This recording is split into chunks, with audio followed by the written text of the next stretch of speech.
Louvado seja o Senhor. Abra sua Bíblia comigo em Ezequiel 28, versículo 15. E aqui fala o seguinte: perfeito eras nos teus caminhos, desde o dia em que foste criado, até que se achou iniquidade em ti.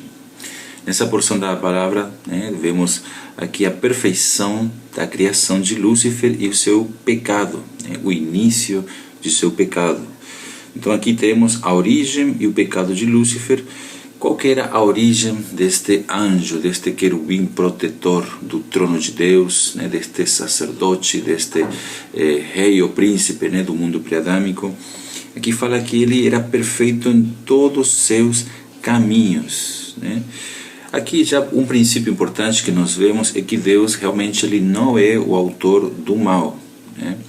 Tudo que Deus fazia era perfeito, incluindo aqui, lógico, a criação dos anjos, a criação de Lúcifer. Ele foi criado de uma maneira perfeita. Quando fala perfeito eram todos os teus caminhos, caminhos na Bíblia representa o andar, os princípios pelo qual uma pessoa age, os caminhos, princípios.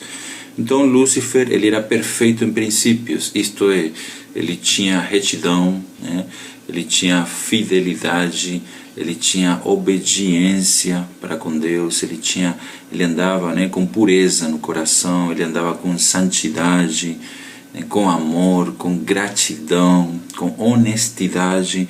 Ele era tudo isso perfeito, irmãos, perfeito. Então Deus ele não é o autor do mal. Deus criou Lúcifer perfeito, irmãos. Ele era bom e ele servia a Deus. Então ele se dirigia à presença de Deus. Lúcifer, como já vimos, ele tinha acesso à presença de Deus e ele tinha essa humildade de chegar a Deus, essa obediência, essa reverência de lhe perguntar: Deus, eu posso fazer aquilo? Deus, eu posso executar aquilo outro? Deus, eu tenho aqui preparado esse cântico. O que o Senhor acha? O que o Altíssimo pensa? O que o Altíssimo considera a respeito desse assunto? Essa música é do seu agrado? Lúcifer ele consultava tudo a Deus, até porque ele era o responsável pela música, pelo louvor, pela ministração. Tudo estava debaixo da autoridade e da coordenação dele. Então aqui vemos então a origem de Lúcifer era que ele era perfeito em todos os seus caminhos. Ele era extremamente obediente, extremamente sábio, extremamente puro, até o dia em que, desde que o dia que foste criado, até que se achou iniquidade em ti. Então aqui vemos, irmãos, que Lúcifer, isso aqui não foi da noite para amanhã, não foi assim o que aconteceu. Aqui fala até que, ou seja, desde o dia em que Lúcifer foi criado, até que começou a surgir sentimentos, essas maquinações nele, se passou um certo tempo, um período de tempo. Nós não sabemos quanto tempo, quantos anos se passaram, mas o fato é que aconteceu muito tempo, desde o dia em que foste criado até que se achou iniquidade em ti. Então aqui, irmãos, vemos que um dia começou a brotar nele, a nascer nele, então o orgulho.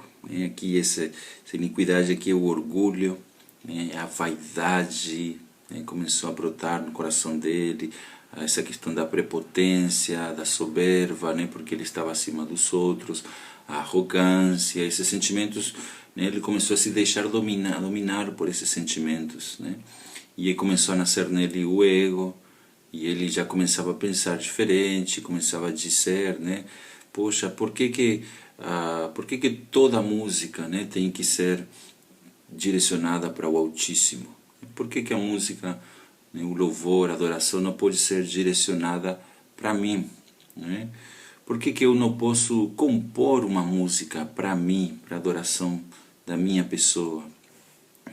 Por que todo louvor deve ser para Ele? Ele começava a pensar nessas coisas, Por que sempre temos que servir ao Altíssimo? Por que eu não posso ser servido?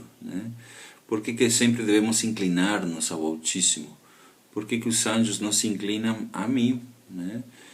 Por que sempre devemos engrandecer ao Altíssimo? Por que eu não posso ser engrandecido?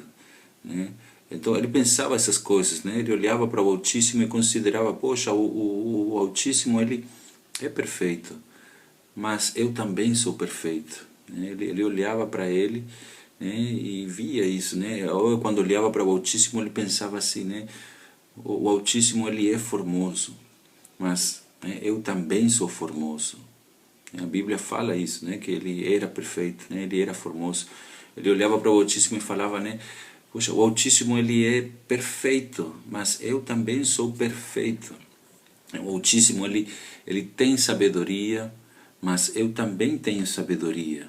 E essas coisas começavam então a ser trabalhadas no coração de Lúcifer, e ele foi assim se corrompendo, se depravando, né? Se enchendo então de maldade, né? Foi sendo trabalhado nele até que então chegou um momento em que ele decide então, irmãos, não mais servir a Deus, né?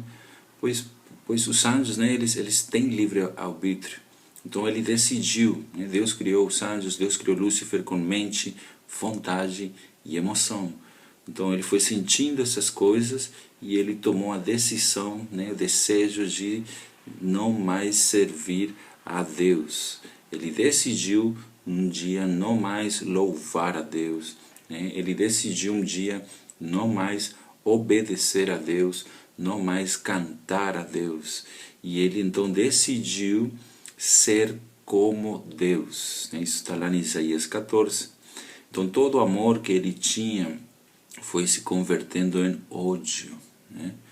Toda a obediência dele foi se transformando em rebelião, né? Toda a humildade que destacava ele foi se transformando em orgulho, né? Foi tomando conta dele. Toda a pureza que ele tinha foi se transformando em depravação, né? Toda a bondade que o caracterizava foi se convertendo em crueldade, em crueldade. Então ele dizia, agora a mim vão me cultuar, a mim vão me obedecer, a mim vão me servir, né? E agora eu quero ter honra e glória, né? E ser como o Altíssimo e subir ao trono de Deus, ser semelhante ao Altíssimo, né? O que a Bíblia fala.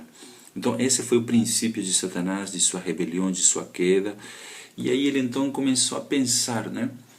Como fazer então, né? Porque ele sozinho ele saberia que ele não iria conseguir fazer nada disso, né? Mas aí então ele começa a pensar como fazer para iludir esses anjos, né? Como fazer para que os anjos me adorem, né? Como fazer para que eles se inclinem para mim? Como fazer para que eles me sirvam como se eu fosse um Deus, né? O Deus deles. Ele pensou a planejar, ele tinha essa sabedoria, né? E aí a Bíblia fala que a sabedoria dele se corrompeu até, né? Mas aí o que ele começou a fazer então? Né? O que ele começou a fazer? Ele começou a corromper os anjos, né? Ele começou a colocar no coração dos anjos o sentimento da cobiça. Ele começou a maquinar com os anjos, né? E ele começou a trabalhar neles e a dizer a eles que eles também eram seres superiores, né? Que eles também eram deuses, né? Que eles também mereciam louvores e adorações e cânticos e obediência, né? E que eles não eram nada inferiores a Deus, mas que eles também eram iguais ao Altíssimo, né? E embora houve anjos, né? No livro de Enoque também comenta isso, né? Que tentaram a parar Lúcifer, né? Com essa rebelião toda, né? Houve outros então que se deixaram levar por essas palavras astutas, né, de Lúcifer, e aí Lúcifer começou a colocar neles o sentimento de inveja, né? Então os anjos, né, de menor hierarquia, de menor rango, né, eles começaram a pensar, a dizer, né, puxa, que egoísta, né, que é Deus, por que ele não me fez a mim um anjo simples, por que ele não me fez um querubim? Ele começou a trabalhar isso nos anjos, né? Que egoísta que é Deus, somente Ele quer todo o louvor, né? Somente Ele quer toda a honra, toda a glória, né? E aí, veja só, irmãos, os anjos começaram também a pensar assim, puxa, por que eu não posso ser adorado, cultuado, né? Imagina, irmãos, agora a mesma mentalidade que Lúcifer tinha, né? Agora dezenas, centenas e milhares de anjos, agora eles começaram então a ter a mesma mentalidade que Lúcifer, né? Então, e aí milhares de anjos com essa mesma mentalidade, com esse mesmo sentimento, então eles resolvem se rebelar contra Deus, né? Então esse aqui é o princípio de Lúcifer e dos anjos que se rebelaram contra Deus. Hoje Lúcifer ele não quer mais cuidar, ele quer destruir, né? Hoje ele não quer mais servir, ele quer ser servido. Ele não quer mais cantar, ele quer que lhe cantem, né? Ele ainda continua com sua sabedoria, mas é uma sabedoria corrompida, né? Totalmente corrompida, caída, né? Ele já não emana mais luz, sino que ele emana trevas, né? Isso que a Bíblia fala dele. Seu nome mudou, já não é mais Lúcifer, né? Ou Samalael, né? Que é o nome que aparece no livro de Enoque, mas o nome dele é Diabo, Satanás, né? Então hoje já não é mais amigo da criação de Deus, mas ele se tornou o inimigo, o adversário, o Satanás adversário, né? Então isso aqui em relação ao versículo 15. Perfeito eras nos teus caminhos, desde o dia em que foste criado, até que se achou iniquidade em ti. No próximo vídeo vamos falar um pouquinho sobre o comércio de Lúcifer e sua rebelião e queda. Amém? Que o Senhor abençoe a todos. Amém.